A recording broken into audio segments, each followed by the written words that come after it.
আসসালামু আলাইকুম সবাইকে কেমন আছেন? আশা করি সবাই ভালো আছেন। আজকে আমাদের 7 নম্বর ক্লাস ব্যাংকিং ও বীমা তত্ত্ব আইন ও হিসাব নিয়ে banking and insurance theory law and accounts এটা 4 অধ্যায় আমরা করছিলাম। আজকে হচ্ছে প্রবলেম 7 করব আমরা। আসুন দেখা যাক।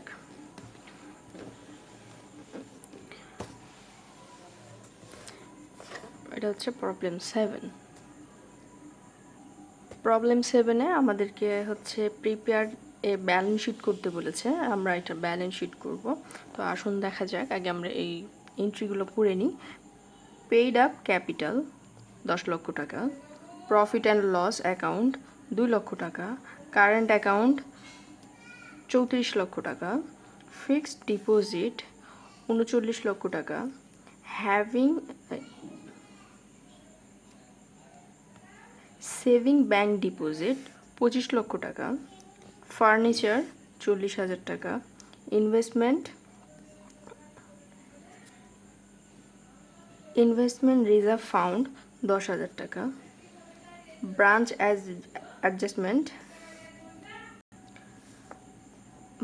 অ্যাডজাস্টমেন্ট ক্রেডিট 50,000 টাকা, বিল্ডিং আপ 2 লক্ষ টাকা, cash in hand and with Bangladesh bank 8 লক্ষ টাকা, ক্যাশ ইন আদার ব্যাংক 12 লক্ষ টাকা, ইনভেস্টমেন্ট 67,90,000 টাকা, বিল ডিসকাউন্ট 14 লক্ষ টাকা, আনএক্সপায়ার্ড ডিসকাউন্ট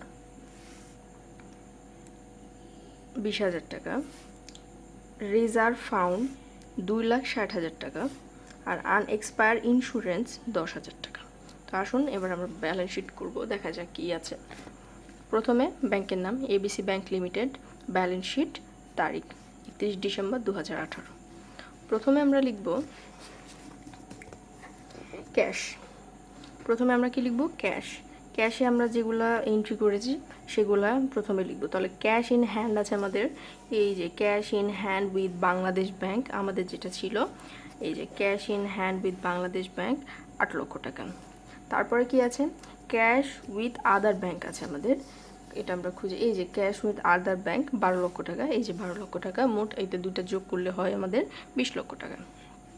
আচ্ছা, এবার আমরা দ্বিতীয় এন্ট্রি মানি অ্যাট কলস and short notice. 3 number entry investment. আমরা যেগুলো ইনভেস্টমেন্ট করেছি ইনভেস্টমেন্টের মধ্যে যেগুলো এন্ট্রি আছে সেগুলো আমরা বসাবো। তো শুধু একটা এন্ট্রি আছে ইনভেস্টমেন্ট আমরা খুঁজি, এই যে ইনভেস্টমেন্ট 9 লক্ষ টাকা, আমরা ইনভেস্টমেন্ট দিব 9 লক্ষ টাকা। এরপরে আমাদের লোন অ্যান্ড অ্যাডভান্স, আমরা অ্যাডভান্সে যে লোনগুলো নিয়েছি সেগুলো নিয়ে করব। আসুন আমরা অ্যাডভান্সে যে লোনগুলো নিয়েছি সেগুলো দেখব। তাহলে হচ্ছে এখানে আছে, খুঁজবো আমরা, এই যে লোন অ্যান্ড ওভারড্রাফট, এই যে লোন অ্যান্ড ওভারড্রাফট, এই যে,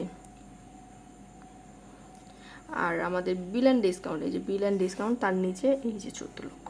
তাহলে আমরা 67,90,000 আর 14 লক্ষ এই দুটা যোগ করে পাবো হচ্ছে 81,90,000।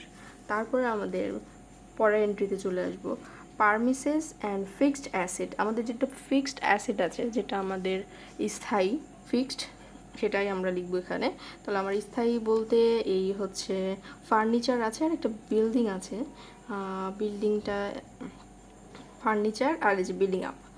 তাহলে আমরা ফার্নিচার কত? 40,000। ফার্নিচার কত? ফার্নিচার 40,000 আর বিল্ডিং হচ্ছে 2 লক্ষ। এই দুটো যোগ করে আমাদের হলো 2,40,000। আমরা পরের নিচে চলে যাব। তারপরে আদার্সের মধ্যে আছে আনএক্সপায়ার্ড ইন্স্যুরেন্স, এই যে সবার শেষে আনএক্সপায়ার্ড ইন্স্যুরেন্স 10,000 টাকা। আমরা এটা সরাসরি চলে যাব, এই যে 10,000। তারপরে আমরা এগুলো যোগ করব, যোগ করে আমাদের হলো 1,13,40,000 টাকা। এটা হচ্ছে আমাদের টোটাল অ্যাসেট। তাহলে আমাদের অ্যাসেট শেষ। আমরা এন্ট্রির শুরুতে আমরা অ্যাসেট লিখব, দিয়ে ক্যাশ লিখতে শুরু করব। তারপরে এই যে টোটাল অ্যাসেট আমাদের হয়ে গেল। এবার আমরা করব টোটাল লাইবিলিটি। তাহলে এই যে টোটাল লাইবিলিটি আমরা একটু জুম করে দেখি, এই যে liability and stock holder equity. তো আমাদের কোনো এন্ট্রি নাই, বড় লোন ফ্রম আদার্স ব্যাংক কোনো এন্ট্রি নাই, ফাইন্যান্সিয়াল কোনো এন্ট্রি নাই, ডিপোজিট অ্যান্ড আদার্স অ্যাকাউন্টস আমাদের এন্ট্রি আছে। কি কি এন্ট্রি আছে? এই যে শুরুতে আমরা চলে যাই, এই যে কারেন্ট অ্যাকাউন্ট আছে, ফিক্সড ডিপোজিট আছে, আর সেভিং ব্যাংক ডিপোজিট আছে। পরপর এই তিনটা আছে, এই যে পরপর এই তিনটা আছে, এই তিনটা আমরা পরপর বসাবো। এই যেখানে চলে আসি, এই যে কারেন্ট অ্যাকাউন্ট আমাদের 34 লক্ষ টাকা, ফিক্সড ডিপোজিট আমাদের 39 লক্ষ টাকা, আর সেভিংস ব্যাংক ডিপোজিট আমাদের 25 লক্ষ টাকা। এই তিনটা যোগ করে হলো আমাদের 98 লক্ষ টাকা। আচ্ছা, এবার আমাদের আদার্স লাইবিলিটিস মধ্যে যেটা আমাদের আদার্স আছে, একদম শেষ মানে হচ্ছে এন্ট্রি, যেগুলো বেশিরভাগ অন্য এন্ট্রিতে বা অঙ্কতে থাকে না, দেখা যায় না, সেগুলো হচ্ছে আমাদের আদার্স লাইবিলিটিতে পড়ে। আচ্ছা, আদার্স লাইবিলিটি এখন আমাদের এই যে আনএক্সপায়ার্ড ডিসকাউন্ট, আর হচ্ছে আমাদের ব্রাঞ্চ অ্যাডজাস্টমেন্ট আছে, এই যে ব্রাঞ্চ অ্যাডজাস্টমেন্ট ক্রেডিট, এই দুটা বসবে। আরও আছে এই যে আদার্স ডিসকাউন্ট, কত আমাদের এই যে 20,000, আর ব্রাঞ্চ অ্যাডজাস্টমেন্ট ক্রেডিট 50,000 টাকা। এবার আমরা পরের পৃষ্ঠায় যাই। আচ্ছা, এবার আমাদের স্টক হোল্ডার ইকুইটির মধ্যে আমাদের যেটা পড়বে,